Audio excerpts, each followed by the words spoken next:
திருமாவை ஒரு முறையாவது பார்த்துருக்கீங்களா? பார்க்கணுன்னு ஆசை இருக்கா? அண்ணன் திருமாவளவன் அண்ணனை பார்க்கணுன்னு ரொம்ப ஆசை எனக்கு. தன்னுடைய அக்கா இசைவாணிக்கு இப்போ கடைசியா நீங்க சொல்ல விரும்புறது என்ன? இத்தனை மேடைகள் ஏறினீங்க, எத்தனையோ மேடையில என்னை ஒரு பேர் சொல்லியிருந்தாலும் நான் கண்டிப்பா இன்னைக்கு வளர்ந்து வந்திருப்பேன். இல்லை, இது பணம் எதுவும் தரல. 5 வருஷத்துக்கு முன்னாடி எல்லா பாட்டும் எழுதி கொடுத்தேன். அவங்க ஒரு இடத்துக்கு போயிட்டு பேருக்கு. நியூஸ் 18 நேயர்களுக்கு வணக்கம். ஒலிக்கணும் ஜெய் பீம் ஒலிக்கணும், இந்த பாட்டு கேட்டிருப்பீங்கல்ல.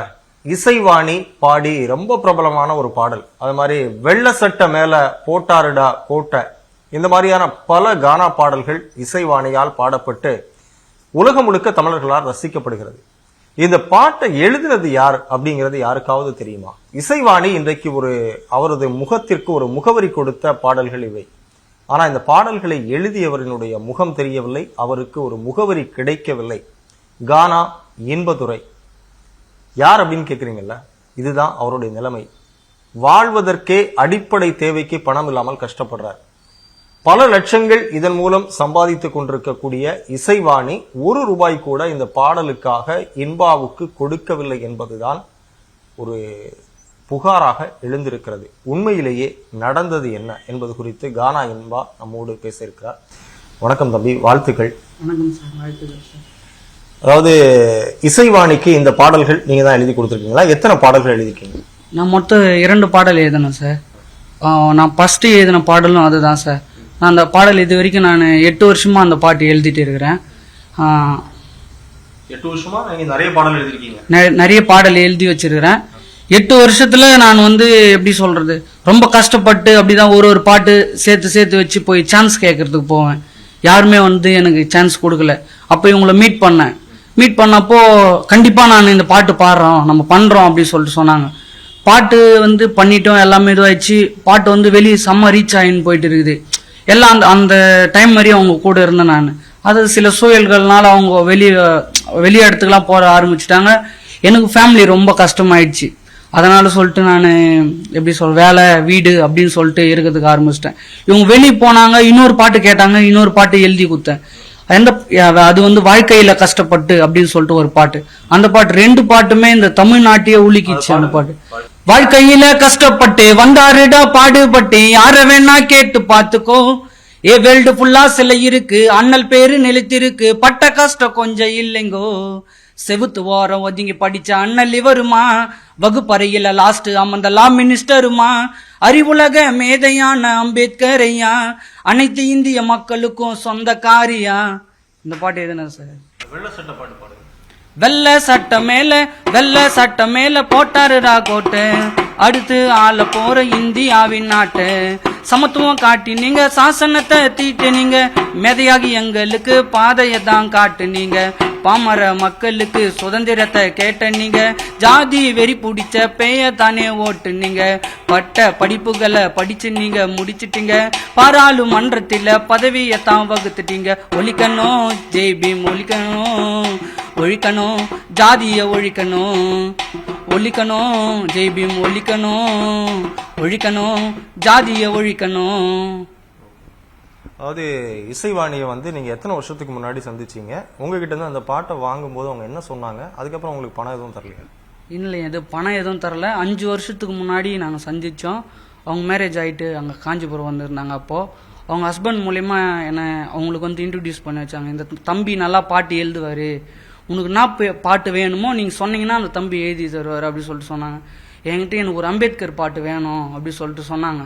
அது வரைக்கும் அவங்க இந்த உலகத்திற்கே எப்படி சொல்றது, எவ்வளோ பாட்டு பாடிடலாம், மக்களை கவரக்கூடிய பாடல் என் பாடல் மூலியமா தான் அவங்க வெளியே வந்தாங்க. வெள்ளை சட்டை அப்படின்னு சொல்லிட்டு எல்லா சமூகத்தினரும் இருக்கிற மத்தியில அந்த பாடல் இன்னைக்கு நல்ல பிரம்மாண்டமா ஒலிச்சுன்னு இருக்குது. எந்த காசு அது மாதிரி எதுவும் இல்லை. எனக்கு ஒரு வாய்ப்பு கிடைச்சா நீங்க முன்னேறும் போது என்னை முன்னேற்றி விடுங்க அப்படின்னு மட்டும்தான் சொன்னேன். அந்த பாட்டு கொடுத்தேன் நான். அதுக்கப்புறம் ஏதாவது அவங்களை சந்திக்கிற வாய்ப்பு கிடைச்சதா? பணம் ஏதாவது கேட்டீங்களா? என்ன சொன்னாங்க? சந்திக்கிற வாய்ப்புலாம் கிடைச்சிச்சு. இன்னொரு பாட்டு கேட்டாங்க என்கிட்ட. சரி, அந்த பாட்டு பண்ணும்போது எனக்கு பணன்றது ஒரு பக்கம் இருந்தாலும் என்ன ஒரு சினிமா துறையில கொண்டு போய் விட்டாங்கன்னா நம்மளோட திறமையை வச்சு நம்ம மேலே வந்துக்கலாம் அப்படின்னு சொல்லிட்டு தான் எல்லா பாட்டும் எழுதி கொடுத்தேன். அவங்க ஒரு இடத்துக்கு போயிட்டு பேருக்கு என்னை எங்கேயுமே வெளியே சொல்லலை. பணம் கேட்டீங்களா? அப்போ நான் கேட்டேன். அதுக்கும் எது இப்போதைக்கு சூழ்நிலைக்கு நானும் ரொம்ப கஷ்டத்தில் இருக்கேன் அப்படி சொல்லிட்டாங்க. இதோ இந்த 2 வருஷமா அவங்க கான்டாக்டே இல்லாமல் போயிடுச்சு. எதுவும் நானும் ஃபோன் பண்ணதில்லை, அவங்களும் ஃபோன் பண்ண. இடையில உடம்பு சரியாத ஆயிடுச்சு. ரொம்ப ரொம்ப சிக்காயிட்டேன், முடியாமல் போயிட்டேன். இப்போ ரொம்ப கஷ்டப்படுறேன். நான் திறமை இருக்குது, நிறைய பாடல்கள் ஒரு 60 பாட்டுக்கு மேலே வச்சுன்னு இருக்கிறேன். நான் அம்பேத்கர் பாடல் ஒரு 6 பாடல் இருக்குது. எல்லாமே வந்து இன்னைக்கு ரிலீஸ் பண்ணனா இந்த காலகட்டத்துக்கு எங்கேயோ போவோம். திருமாவளவன் சாங் இருக்குது, எவ்வளோ பாட்டு திருமாவளவனுக்காக பாடி இருக்கிறேன். நான் நிறைய பாட்டு இன்னமும் என்கிட்ட ஒரு பாட்டு இருக்குது. கண்ணு ரெண்டும் மின்னலிடிடா, பேச்சு எல்லாம் சரவெடிடா. கண்ணு ரெண்டும் மின்னலிடிடா, பேச்சு எல்லாம் சரவெடிடா. மேடையில பேசுவாரு அந்த பாட்டுல, போராட இறங்குவாரு அண்ணன் ரோட்டுல. மீசம் முறுக்கி நிப்போமாடா நாங்க முன்னாடி, கோடி சிறுத்த வளம் வருது திருமான பின்னாடி. கண்ணு ரெண்டும் மின்னலிடிடா, பேச்சு எல்லாம் சரவெடிடா. மீச முறுக்கி தில்லா நடுடா. நிறைய பாட்டு இருக்குது சார். அவரை பத்தின பாடல், புரட்சியாளர் பாடல், இந்த சமூகத்துக்கு தேவையான பாடல். அது மாதிரி கஷ்டப்படுற கலைஞர்கள்லாம் இருக்கிறாங்க, அது பறை வாசிக்கிறவங்க, மோல் அடித்து போறாங்க, அவங்களெலாம் ஒரு அங்கீகாரமே இல்லாத இருக்கிறதுக்கோசம் அவங்கள புகழ்ந்து பாடுற பாடலும் என்கிட்ட இருக்கு சார். நிறைய பாடல் இருக்கு சார். சட்டி டோல பெட்டுடா, மஜாவா தான் விட்டுடா, சைடு பேண்டு டோலுடா, நிக்காது என் காலுடா, ஒத்த அடி டான்ஸுடா, ஏகப்பட்ட ஃபேன்ஸுடா, என்னைக்குமே குறையாது மோல கார மவுசுடா.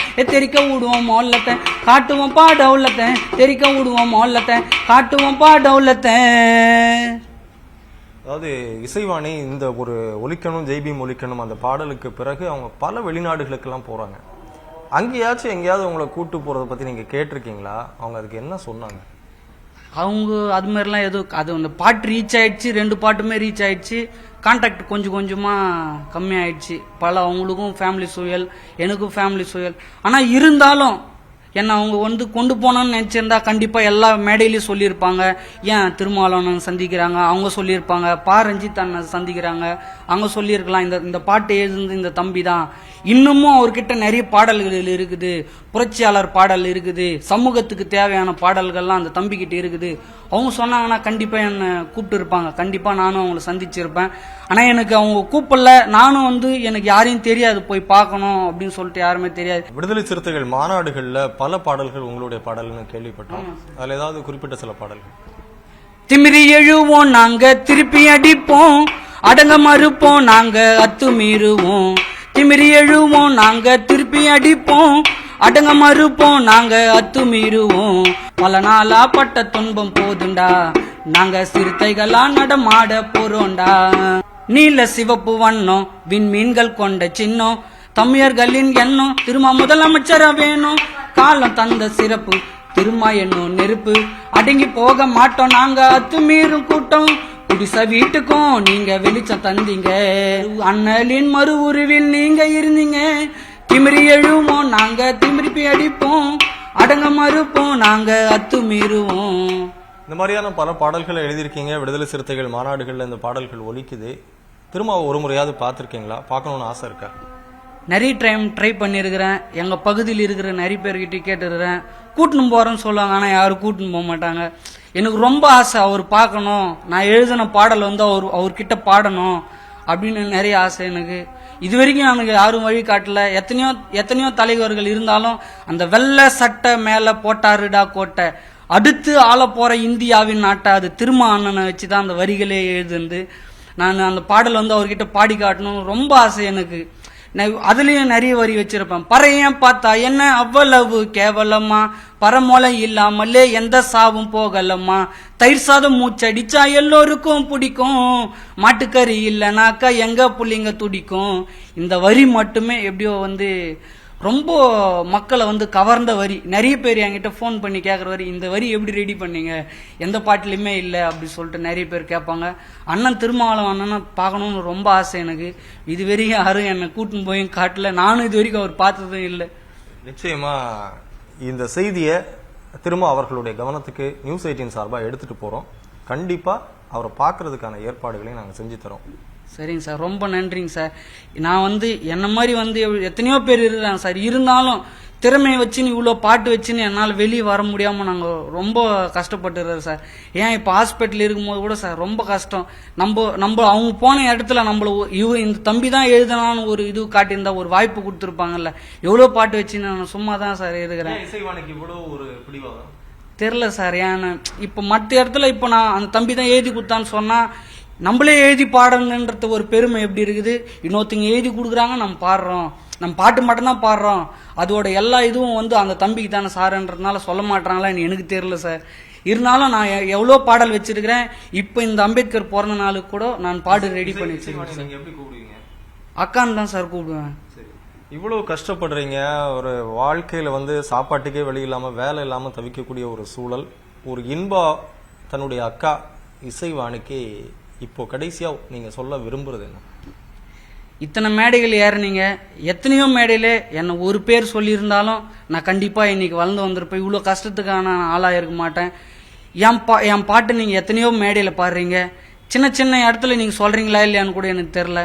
ஆனா இருந்தாலும் பெரிய பெரிய மேடைகள்ல நீங்க என் பேர் சொல்லி இருந்தனா, ஒரு பேர் என் பேர் இன்பா தம்பின்றவர் தான் இந்த பாட்டு எழுதினாரு அப்படின்னு சொல்லிட்டு பல மேடைகள், பல மார்கழி மக்கள் இசை எவ்வளோ ப்ரோக்ராம் நடக்குது, அங்க சொல்லியிருந்தாலும் யாராச்சும் ஒருத்தர் இன்பான்னு கேட்டிருக்க மாட்டாங்க. யார் அந்த இன்பான்னு ஒரு கேள்வி எழுந்திருக்கும், எனக்கும் ஒரு விடை தெரிஞ்சிருக்கும். ஆனா எனக்கு எதுவுமே இல்லாம இன்னைக்கு நான் எப்படி சொல்றது, ரொம்ப கஷ்ட சூழல் இருக்கிறேன் சார்.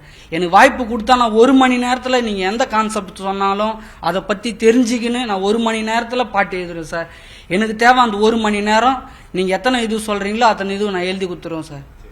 நிச்சயமா உங்களுக்கான முகவரியை நியூஸ் 18 உருவாக்கி தரும். பல வாய்ப்புகள், நீங்க பெரிய ஆளா வருவதற்கான எல்லா சூழலும் அமையும்.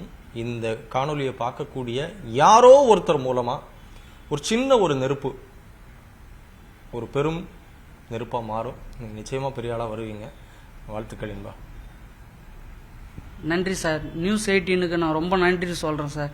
ஏன்னா என்னை எத்தனையோ பேர் பார்த்துட்டு பண்றேன்னு சொன்னாலும் எனக்கு நீங்க வந்து எல்லா ஏற்பாடு பண்ணி கொடுத்து என்ன வெளியே தெரியணும்னு இந்த உலகத்துக்கு தெரிவிக்கணும்னு சொல்லிட்டு நீங்க வந்ததுக்காக ரொம்ப நன்றி சார்.